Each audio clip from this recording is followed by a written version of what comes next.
Hello, so today we're going to be playing a game of Bortle. I like to do this once at the start of the patch, but basically it's on Meta TFT's website where you can pick either daily or endless mode, and you'll get two boards shown to you, and then you have to decide who the winner between those two boards is going to be. I use it to kind of talk about fight judging, board evaluation, as well as talk about different comps, their itemizations, how they function on the current patch, kind of as like a more practical example of showing some examples of gameplay on this channel. If you like my content, make sure to like and subscribe. Normally I'm doing daily TFT guides as well as patch note reviews, and then I also have my gaming channel, my VOD channel, which you can check out in the description if you want to see some gameplay from yours truly. Additionally, for everybody who comments their score, if you're playing along while I play Bortle, if you comment your score, I'll enter you into a raffle to then get a free VOD review, which I usually do for a tier 2 member on YouTube, trying to make these a little bit more fun and engaging. But anyways, let's get straight into it. So we have a Twisted Fate board. Looks like maybe like in between a Crystal Gambit cash out of some sort. But basically have like half Bastion, or what is it, 4 Bastion, Crystal Gambit, Janna, Twisted Fate with 3 items. Decent board, and then we have Katarina on this side with the Rakan. Looks like 5 Battle Academia, 2 items on Katarina. This one's a little bit hard. I think the Janna, I don't think the Katarina gets the wrap, is the thing. I think with this positioning, unless Rakan has Unstoppable, if Rakan has Unstoppable, then there might be a situation where Katarina makes it to the back line. But if Rakan doesn't have Unstoppable, I think the Katarina will have a little bit of trouble chewing through these units in particular. There is a Yuumi too that scales, but I think the Twisted Fate and the Janna is going to be a little bit stronger. So we're going to say Zed side wins. But this one could go either way, of course. This one really depends on the fruit, so we'll just chalk it up as me being lucky on that one. Here we have Shen with an Even Shroud. Malphite looks like a little bit of a crew spot with a Ziggs. A good tip, Ziggs is pretty shit early, and Janna's really good. So a lot of times what you should be, or not what you should be doing, but a good tip of what you can do when you're playing these crew reroll lines is actually roll for Janna 3, but if you can't, because obviously Janna's really contested, even mid-game, a Janna 2 is a much better item holder. So you can actually put all your AP items on the Janna, and then, you know, if you hit Ziggs 3 and you're not going for Janna 3, you can then itemize towards the Ziggs after. It makes it a lot better than what used to be the way of playing it, which was itemize Sivir and then itemize Ziggs and then worry about extra units. So now you can just build AP and play around Janna. So I think that would have been a little bit better. And then on this side we have Nico 2 and the Xayah Star Guardian style of board. I'm going to be honest, the Janna without the items, I think this board is a little bit weaker. We have 2-star Garen, 2-star Nico with a frontline item here. Even Shroud isn't that strong. It's not going to help too much with this damage. I'm pretty sure the Misfortune side wins that one. It felt a little bit obvious because I don't think the Ziggs has enough damage. I think if the items were on Janna, it might be a different story, which is why I brought up that point. One thing, when you have emblems, it often doesn't explain it in the top. So right here, there's a Soul Fighter emblem. I just want to double check. 1, 2, 3, 4, 5, 6, 7. Wait, 1, 2, 3, 4, 5, 6, 7, 8. So this is 8 Soul Fighter on this side. And then on this side, we have Kai'Sa. Kai'Sa Darius, it looks like the front line isn't super coherent. What I mean by that is it's not like 6 Bastion or 6 Juggernaut or 6 something. It just kind of feels like a little bit of like, you know, units are just slapped together. So I feel like there's a little bit of an in-between style board, and this board looks like a little bit stronger, and I think the stats that you get on the Volibear and the Samira, I think are going to make this side a little bit stronger. Now, we do have 3 items on a main carry in the form of this Kai'Sa. 3 items on a carry is significantly better and significantly stronger, but I just have to trust my gut and think that the Soul Fighter board is actually going to be able to chew through that Kai'Sa board a little bit more easily than the vice versa. Here we have Janna versus the Katarina. It's only a Kabuko 1. It is a Janna 2-star, which is nice. We have 3-star Ezreal. Usually you don't go for 3-star Ezreal, but maybe it's like a worth the wait, or maybe it was free along the way. If you have to pick somebody, a lot of times you want more frontline, because the Ezreal usually never gets items compared to like Yuumi or a Caitlyn in the background. Katarinas are great. I like this build. This is a build that I prefer. I'm an Edge of Night enjoyer on Katarina. I feel like whenever I have Edge of Night, I just hope to get like a scaling fruit that then compensates for the lack of a 3rd damage item, so to speak. But I think this is usually really good. We have 4 Mentor in here. Now, Janna is really broken, but I don't think she's that broken because she doesn't have a mana gen item. The Deathfire Grass is okay, but I think this Katarina just chews through this front line because it's a 3-star. And then even if the Janna hits the Katarina does have the Diagro and the mana casting, so she's going to be able to basically kill this. I'm pretty sure she one-taps Yasuo Udyr. Kabuko might take 2 casts to kill, maybe 3. But we also have Shred Sunder, so I'm definitely on the Katarina side here. Nice. Alright, next fight. We have Kayle with Blinding Jewel. Not really the greatest build, but I'm sure this guy just wants to play Malzahar a little bit later. Then we have Aatrox Lucian. We have Anti-Heal in the form of this red buff. And we have Malzahar for Wraith in. Looking at these, this front line looks like a little bit better in my opinion, because we have like a little bit more tankiness, but I don't think this Kayle is really going to do anything. It is 3-item Kayle, don't get me wrong, but we have Blinding Jewel with a Void Staff, which feels a little bit counterproductive. I think you would want to prioritize a different item ahead of Void Staff, just because of like, you know, the fact that Blinding Jewel does a lot of the magic resist reduction. But here we have a Stone Plate, and we have this Lucian too. This one's a little bit hard to say. I'm pretty sure Kayle sucks, and I would rather honestly play towards the Lucian, but the Kayle does have 3 items, so it could go either way, but let's just say the Lucian wins. Yeah, correct. This one's hard because it could come down to augments and fruits, right? If the Kayle has something that gives her some more attack speed. But with this type of build, it doesn't feel like anything. Lucian, one thing you should always know, he has very premium features, very good early game unit. So even without 3 items, his Lucian is probably going to out DPS the Kayle by a long shot. Just because he has like the mana regen effect, where if he misses, he generates back the mana, so he can cast and pump out damage very easily. Very premium unit, very good early game unit as well. Let's go to the next fight. We have a Kayle 3 with 1 item, a Jhin with 2 other items.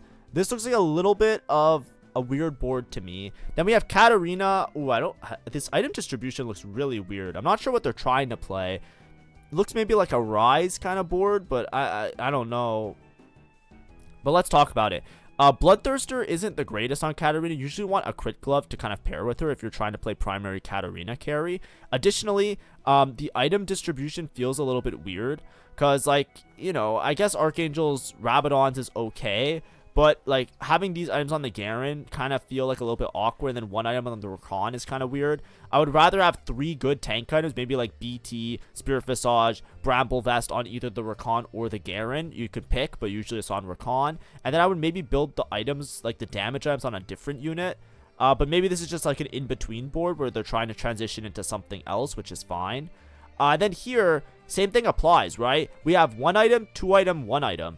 You always want to stack 3 items on the same unit. Even in our front line, we have Gargoyle.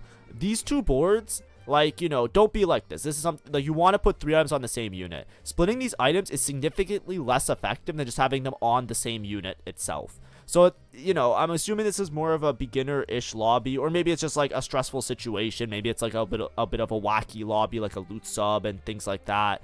But 3 items should always be on the same units. On both sides. This side, I think, does a little bit of a better job. It's just a matter of this Kayle. This Kayle really doesn't do any damage, and I also don't think this Jhin does that much damage. So it's just a matter of whose frontline collapses first, in my opinion. And I actually can't tell. This one's so hard to tell, because basically, if this Katarina lives long enough, the Katarina could clutch up because she has the Archangels. That's basically what I'm trying to figure out here. Let's see. Katarina goes on to Zac. She spins around. This one has a Malzahar 2 as well. Yikes. Like, both sides win if the fight lasts long enough. Because we have Malzahar here, and we have the Kayle, and we have the Jhin. I'm assuming Jhin just one-taps something. Does Aatrox and Zac outscale this Katarina? It can really come down to fruits and power-ups, right? I think Rakan is kind of useless here. Jace is definitely useless. Katarina's on the wrong side here. Unless she gets like an insane wrap onto the back line, I don't think she's going to kill much. Because she's going to be stuck on the Zac for a couple rounds. Or a couple seconds. And then she doesn't have Diagro. So I think the Jhin is just going to one-tap her. I'm down to say the Misfortune side wins. Yeah, this one's hard. This one's very hard. Because they definitely made it. It's a 2-unit win. I think it comes down to... like, Katarina deletes the front line, but I think Jhin probably aggroes on Katarina and 1-taps her. Like, 1 or 2 taps her. Because this Kayle, even though it's a Kayle 3, this Kayle does fucking nothing, right? It's either the fight lasts long enough that Malzahar clutches, but I think Jhin just, after the Garen dies, with this positioning, the Katarina is going to be closer, and without being able to de-aggro, this Rakan just kind of sits there, and Jhin kills the Katarina. And I think that's what ended up happening. Janna 3, Radiant Nashers, Kabuko 3 with tanks. Then we have a Nico. This looks like the, what's it called? Starfall Nico, right? When you have the, it looks like damage items like Radiant Archangels, JG, Edge of Night. Now, how broken is Janna? Does Janna chew through this? 1, 2, 3, 4. We have 4 Mentor in. If this is best defense Kabuko, I'm pretty sure that we have a good chance of winning out. The Radiant Nashers is also pretty good, but it just recently got nerfed. So it's hard to say how strong it is. But I'm pretty sure that Janna could kill this Nico ahead of time. I don't think the Nico 2 is strong enough to deal with the Kabuko Janna 3. Additionally, this Kabuko is going to stun towards the Ahri, so we can't even rely on Ahri damage. So I think I'm going to go for Janna side here. Nice. I do like the item distribution, though. Very, very nice item distribution. Here we have Lucian, Zac, we have Mighty Mech in, we have Zac, Lucian, Kennen. Kennen in the back line for some reason. It makes me think if it's maybe the Kennen hero augment. But no items. We have 1 item slammed here, 1 item slammed here. We have Zac 2, Zac 2. We have Protector in, no Sork, Lucian, and Gangplank to do damage. This one very much can come down to fruits and power-ups. I don't know if this Kennen is a Kennen frontline or a Kennen backline either. If it's a Kennen backline, I actually think the other side could win more easily. If it's a Kennen frontline, I think it's a bit more of a toss-up. Sunfire is also really good early because I think the Zac is going to be hard to chew through with these. But it really comes down to if this... I'm probably going to get this wrong because I feel like it's a 50-50. If this is a frontline Kennen and he walks up, I think this Zac with the Sunfire does enough chip damage to these units that this side can actually win. But if this is a backline Kennen with no items, I don't think this compensates for the damage. I think the Zac dies. I think Nico kind of sucks. I don't think she's that strong of a frontline unit early game.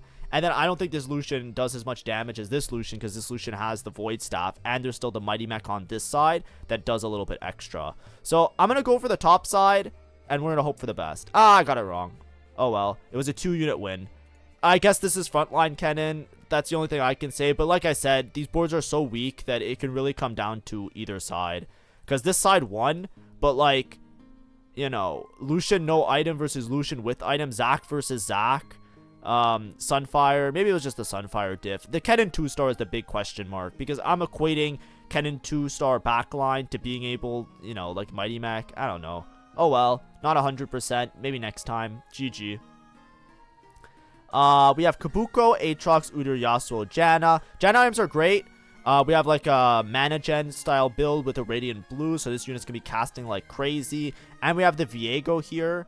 Viego, Aatrox, lots of items slammed here. So we have a decent amount of front line that this Janna has to chew through, but it is a Kabuko too. Kabuko will stun because we have the 4 Mentor in. This one's hard to judge because Janna is very strong. I think that the Janna side wins off first inclination. I don't think the Viego has enough DPS to chew through everything, but it's also hard to tell because there's so many extra items here, right? We have 3 items for Viego, so lots of damage on this side, and we also have 2 full items on the Aatrox, including utility in the form of the Sunfire. So this Janna, she's going to take a little bit of time to kill through this Aatrox, but she is going to cast like crazy. So the shielding is what's really going to make the difference here, because I don't think the Viego can chew through with the stuns, the Kabuko, and the Yasuo with all the shielding before the Janna is able to kill some of these frontline units. So I think I'm going to go for Janna side here. But also, wait, this Janna has a Radiant item. So this side also probably has some sort of prismatic augment that's unaccounted for. So we don't know what the prismatic augment is here. I'm assuming it's items. Maybe it's buried treasures. But that could also be a source of discrepancy. But I'm going to go for the Janna side. Alright, we got it right. Nice. Okay, probably the last one for today. We'll just make it a nice even 10. Make it a nice little short video. Maybe we can hit a 90% win rate here. We have Caitlyn 3 versus Janna 3. We have Jace 3, but it has de-aggro. Ooh, I don't really like that. We also have this weird, we have the weird Caitlyn setup to try and split the front line. Ooh, this one's kind of rough. This is kind of off. This one's kind of very rough, actually. So, I'll explain why I think it's a little bit rough. Caitlyn's on wrong side here. Janna's also towards the middle and has Executioner active, so she actually has a really good item build, right? She will do a bunch of extra true damage. Even though it says 2 Executioner, it's actually 3 Executioner, so she has a good chance of critting as well, which is really strong. Jace really needs to absorb some damage, because with this build, I don't think Jace is going to do that much, Edge of Night on the Jace is very scary, because what that means is that your units are probably going to walk up and do a bunch of damage to this back line, because this Garen's going to die, Jace is going to de-aggro, and then the Janna, she's probably not going to target here because of how far away the Leona Rakan is. She might target here, which makes things really awkward. Jarvan also is going to stun this entire family. Kabuko is going to stun this entire family. We don't have Sundering for the... Oh, no, we do have Sundering on the Caitlyn. Does the Caitlyn one-tap the Janna? She's going to kill the Senna. The bouncing ball is going to hit. How many casts does it take for the Caitlyn versus the Janna to chew through the front line? I honestly think the Janna wins this, because I think she one-taps this. And I think there's so many stuns on this Caitlyn side that she doesn't get 2 ults off. I think she's going to get 1 ult off and the second ult maybe. But at that point, I think the fight's already over, because we still have the Rise here as well. And I don't think this Caitlyn... After the Senna, the Caitlyn may or may not even fire at the Janna, because we have these units on this side of the board as well. And if she tries to fire at the Janna, she's going to get body blocked by this shit, right? Like, these units are going to be in the way. So I'm down to say Janna side. Nice. We're right. Alright. So that's it. We got 90% accuracy. The only one I didn't know was this one. I think maybe I missed something, but to me, I feel like these fights can go either way. It really came down... This Kennen was the real question mark factor. Maybe it was a protector shield thing that kept this side alive and the Zac just clutched up. But other than that, pretty good score. But hopefully I explained some stuff. Hopefully I gave you some tips along the way. And we talked about some of the comps and how they kind of function. And things like positioning and stuff like that. If you like my content, make sure to like and subscribe. Also, I'm going to try and do more frequent members posts and members only content. So please check that out if you're interested in supporting me by other means. Have a great day and see ya. Bye-bye.